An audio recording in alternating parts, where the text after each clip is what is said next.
तो भाई लोग, अभी का ब्लॉग तुम्हें पता था, मैंने बोला था कि इसकी इंस्टॉलेशन पे मैं वीडियो बनाने वाला हूँ। ये तुम्हें याद होगा तो मेरी पिछली वीडियो देखी होगी कि मैंने इसका रिव्यू दिया था कि कैसा है क्या नहीं है।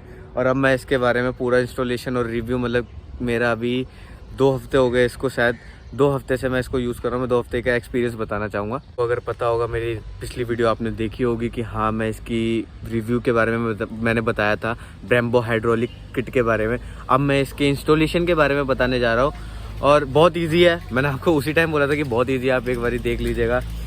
और अब मैं आपको सीधे बाइक पे तो ये है अपना पूरा हाइड्रोलिक किट। ये ब्रेक्स हैं, ओके, ये क्लच है और ये अपना पंप है, ठीक है। अब बहुत सिंपल है, आपको ये सारी चीज़ें मिलेंगी। मतलब ये मिलेगा कंटेनर यहाँ पे इंस्टॉल होगा, एक ये वाले नट से और ये वाले नट से, और पाइप इसका यहाँ लगता है और एक यहाँ लगता है, ठीक है। ये आपका फ्यूलिड वाला मतलब वो पंप है कि यहाँ से आप है ना ऑयल निकाल सकते हो फॉर एयर के लिए वगैरह के लिए, इन सब के लिए निकाल सकते हो। और आपको सिंपल है, ये तो पूरा एक साथ किट मिलेगा, ये पूरी एक साथ किट है। ये अलग है, यहाँ पे ये जॉइंट दिख रहा हो, इसको बस आपको 2 नट से टाइट कर देना है, इतना आपको देख के ही पता लग जाएगा। उसके बाद आता है ये वायर, इसकी मतलब वायर नहीं है, मतलब ये पंप है, वो है पाइप है। अब इसका क्या है, इसका नीचे सिस्टम है, यहाँ पे ये देख लो 2 वॉशर इसके साथ मिलते हैं, जब आप परचेज करोगे तभी मिलेंगे 2 वॉशर, और यहाँ पे एक इसका नटी मिलेगा। बीच में ये लगा के इंस्टॉल कर देना है, टाइट करना है, ज़्यादा टाइट मत करना। मैं आपको एक चीज़ और बता दूंगा जो आपको आगे प्रॉब्लम ना हो। इसको टाइट करके यहाँ से जाओ, फिर उसके बाद उस वायर को यहाँ से निकाल के ये अपना यहाँ से आएगा। मेरी एक छोटी सी दिक्कत है कि इसको है ना अंदर यहाँ से लाना है, और मैंने इसको यहीं पे छोड़ रखा है, तो इसको मैं अभी वापस ठीक करूँगा। तो मेरे हाथ भी गंदे हो गए तो यहाँ से आगे अब यहाँ का सिस्टम बताता हूँ। ये पंप याद रखना बहुत ज़्यादा रिस्की वाला काम है। मतलब ये पंप अगर आप परचेज़ करने जाते हो, सिर्फ पंप और पाइप ये दोनों इकट्ठे आते हैं, तो ये आपके कम से कम भी 2000 के पड़ेंगे, ठीक है। अलग से परचेज़ करना है ये। अब ये चीज़ ये क्या, ओके।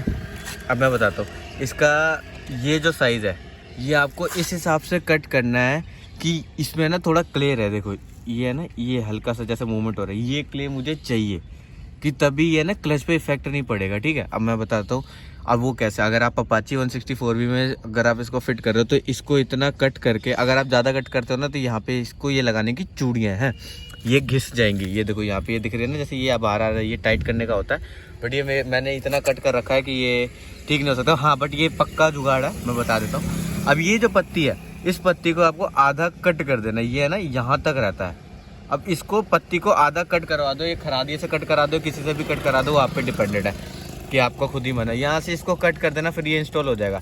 अब ये जो है ना, आप अगर इसको गैरिक्स का है ये, अगर आप इसको परचेस करते हो तो इसमें एक चीज़ याद रखना, ये जो सिस्टम है ना, ये नट, ये वाला नट, ये देख लेना कि ये ढंग से टाइट हो रहा नहीं हो रहा। क्योंकि ये मेरा दूसरा, आप मेरी पहली वाली वीडियो में देखोगे, ये ग्रे कलर का, ये अब ब्लैक कलर का। क्यों मुझे दूसरा परचेज करना पड़ गया था, क्योंकि जो मैंने ख़रीदा था उसका ये वाला नट ख़राब था, ऊपर वाला नट, कि वो टाइट नहीं हो रहा था, तो इस चक्कर में वो नट ख़राब था। तो यहाँ पे ना हमारे को लगनी थी 10 चूड़ी वाली नट लगनी थी, हमने 18 चूड़ी वाली लगा दी थी। तो उसके चक्कर में ये जो यहाँ पे नट लगता है वो घिस गया था मेरा। अब वो घिस गया तो वो ख़राब हो गया था सारा मामला, तो इस चक्कर में मेरे को वापस नया परचेज़ करना पड़ा। क्योंकि यहाँ से ऑयल लीक हो रहा है, मेरी पहली वाली वीडियो में मैंने बोला भी था हल्का हल्का ऑयल लीक हो रहा है, वो इस चक्कर में ही हो रहा था। बस बढ़िया, इसके 2 वॉशर हैं, नट है, ऊपर ये वाला नट है, टाइट करके आराम से किसी मैकेनिक से करवाना, खुद मत करना, क्योंकि मैकेनिक के ऊपर रिस्क आ जाता है, तुम्हारे ऊपर नहीं आता कि ख़राब है कुछ भी, वो आप पे डिपेंडेंट, आप कैसे करना चाहते हो। और उसके बाद ये तो आपका वाला फिट हो गया। इसके बाद ब्रेक का मैं बता देता हूँ। ब्रेक का भी सेम सिस्टम है, यहाँ पे कंटेनर आ गया, वही 2 नट, ये वाले 2 नट, यहीं पे आपका ये आएगा। अब ये जो पाइप है ये यहाँ से निकलता है, ठीक है, ये यहाँ से यूँ सीधा आता है, बट इसमें नहीं आ पाएगा क्योंकि इसकी पाइप छोटी है। तो मैंने ये यहीं से निकाल दी पाइप सीधे, ठीक है। तो आप भी निकाल देना, ऐसा कुछ नहीं है कि ये मुड़ रहा है तो इसके चक्कर में ऑयल, क्योंकि इसके अंदर बहुत सारी वायर्स होती है लोहे की, तो वो मुड़ने नहीं दे सकते ऑयल को, वो अपना स्पेस बना के रखता है। तो उसके बाद भी यहाँ पे ये 2, बस यहीं पे ये लगा देना, क्योंकि आपका तो ये वाला पाइप ही ओरिजिनल है, ओरिजिनल पाइप को ही आपको लगाना है। ये सीधे पाइप है, यहाँ पे वो 2 वॉशर मिलेंगे, 2 वॉशर लगा के आपकी ये नॉर्मल फिटिंग हो गई। इसके अलावा इसमें कोई झंझट नहीं है, आपको सिंपल समझ आ गया होगा। वायरिंग का रह गया, इसकी जो वायरिंग है, यहाँ से जो वायरिंग होगी 2 कट करके आपको लगा देनी है सिंपल। यहाँ की 2 वायरिंग होगी, इस वाले की 2 कट करके लगा देंगे सिंपल। आपका क्लच का न्यूट्रल वगैरह जो आपका गियर पे होता है, न्यूट्रल पे स्टार्ट करना चाहते हो वो हो जाएगा। उसके अलावा लुक कैसी है कुछ ये आप देख लीजिए, और इसमें कुछ ज़्यादा तामझाम नहीं है भाई। और ये बहुत प्यारी चीज़ है, ये देखो मेरे को बहुत ही ज़्यादा जिसे कहते हैं ना एक परफॉर्मेंस वैसे मिल चुकी है। और एक चीज़ याद रखना कि एयर निकाल देना। अभी इससे पहले है ना, मैंने जब मेरा ये लीक हो गया तो मैंने इसमें .3 डलवाया था, तो .3 के चक्कर में है ना क्या हुआ था, इसको रेड हो गए थे ये। तो मैंने अभी कल मैंने वापस रिफ़िल कराया वीडियो के लिए कि हाँ मेरे को वापस इसी कलर में वीडियो बनाना है, तो मैंने .4 डलवाया ये। अब इसमें थोड़ा ना ये पाइप देखो रेड कलर का रेडिश है, तो ये इस चक्कर में, क्योंकि पहले .3 था तो वही ऑल इसके अंदर आके ये थोड़ा रेड हो गया, ये थोड़ा येलो है, बस ये थोड़ा डिफरेंट आ गया। तो आप याद रखना कि .4 ही डलवाओ, .3 मत डलवाना।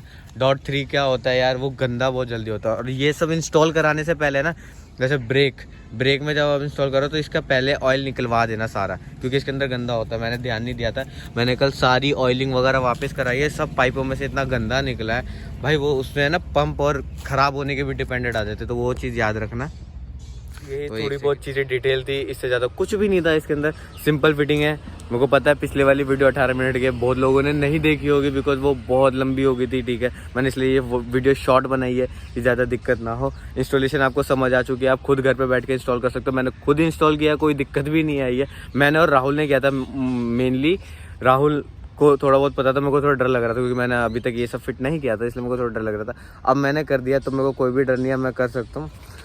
क्लच एडजस्टमेंट मैंने मतलब क्लच एडजस्टमेंट याद रखना मोस्टली। एक सेकंड और मैं एक चीज़, ये जो पंप है ना, ये चीज़ आपका बाहर निकलता है, तो ये चीज़ वापस प्रॉपर दबा रहे, ये चीज़ याद रखना। ये है ना ऊपर है, मतलब अगर आप उंगली से दबा रहे हो तो ये पीछे जा रहा है, ऐसा ना हो, ये सिर्फ ऐसे दबा रहे। तो याद रखना कि उसमें वो एडजस्टमेंट प्रॉपर होनी चाहिए, नहीं तो क्लच प्लेट पे इफेक्ट आएंगे।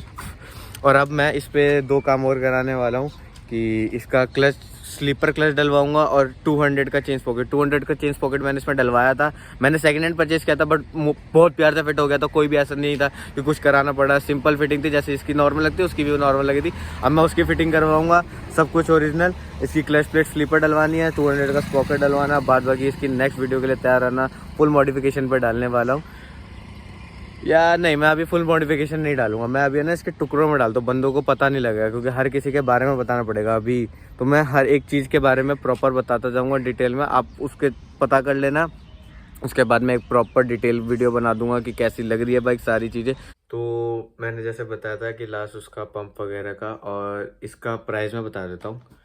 देखो डिपेंडेड आप कहाँ से लेते हो, दिल्ली NCR में ये आपको कम से कम मेरे हिसाब से हाइड्रोलिक 8 से 9 हज़ार रुपये के पड़ेंगे, प्रॉपर पूरा सिस्टम।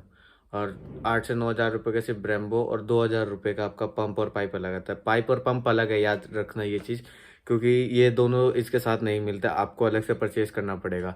और 8 से 9, और मैं अगर आपको बताऊं तो इसका अभी जो वो है ना, मेरे को रिव्यू मतलब मान लो एक तरह से, तो अभी मेरे को अभी तक बेस्ट परफॉर्मेंस लगी है, बिकॉज अभी इसमें मेरे को पावर मिल रही है, पिकअप मिल रहा है, और परफॉर्मेंस अच्छी है। मेरे को थोड़ी सी माइलेज पे भी इफेक्ट आई है, माइलेज पे इफेक्ट इस चक्कर में क्लच का उससे कोई फर्क तो नहीं पड़ता, बट इंजन से फर्क पड़ता है। मतलब लाइक क्या होता है, जो मेरा पहले वाला क्लच था ना, वो बीच के चलता था, मतलब बीच के मतलब कि वो है ना टाइट चलता था, तो वो प्रॉपर जिसे कहते हैं ना एक फ्री मूवमेंट वो नहीं था, तो उस चक्कर में इंजन हार्ड वर्क करता था, तो वो पेट्रोल ज़्यादा पीता था। तो इस चक्कर में अब इंजन बहुत स्मूथ चल रहा है, अब उसमें कोई इशू नहीं है, वो बहुत प्यार मतलब जिसे कहते हैं ना स्मूथ रनिंग वो है। तो इस चक्कर में उसमें मेरे को माइलेज भी मिली है, और एक लुक जिसे कहते हैं ना कि बंदे पूछ रहे हैं, मैं वीडियोस मतलब मैं हमेशा GoPro लगा के घूमता नहीं हूँ, बट अगर मैं वो रिएक्शंस अच्छे हैं इसके, मतलब बंदे पूछते भी हैं क्या है ये हो, बट मैं बता देता हूँ प्रॉपर, मैं उसकी वीडियो नहीं बनाता।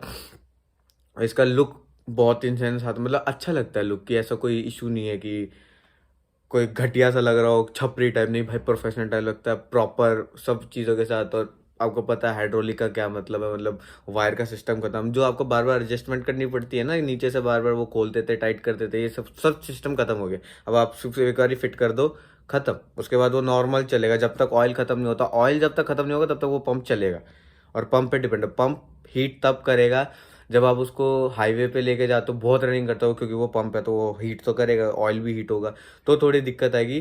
तो आप याद रखना कि इसको लेके आप ज़्यादा रनिंग मतलब ज़्यादा किलोमीटर तक आप वो नहीं कर सकते रनिंग, कि आपको दिक्कत ना हो इसी चक्कर में।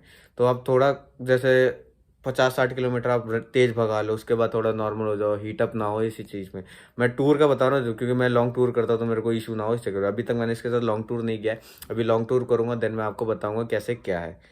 तो देखो आगे इसके अभी थोड़े बहुत बीच में रिव्यू बताता रहूँगा, नेक्स्ट ब्लॉग में मैं आपको रिव्यू बता दूंगा और कि अभी कैसा है, क्यों मैं सोच रहा हूँ नेक्स्ट राइड प्लान कर रहा हूँ थोड़ी लॉन्ग, तो उसमें डिपेंड, थोड़ी लॉन्ग मतलब ज़्यादा भी नहीं है, मैं बता ही देता हूँ, ज़्यादा नहीं, वृंदावन वगैरह साइड का ही होगा, तो मैं वहाँ पे जाके ब्लॉग बनाऊँगा तो उसका रिव्यू बता दूंगा कि इसका हाईवे पे कैसा रिव्यू, ठीक है। तो मिलता है, बाय।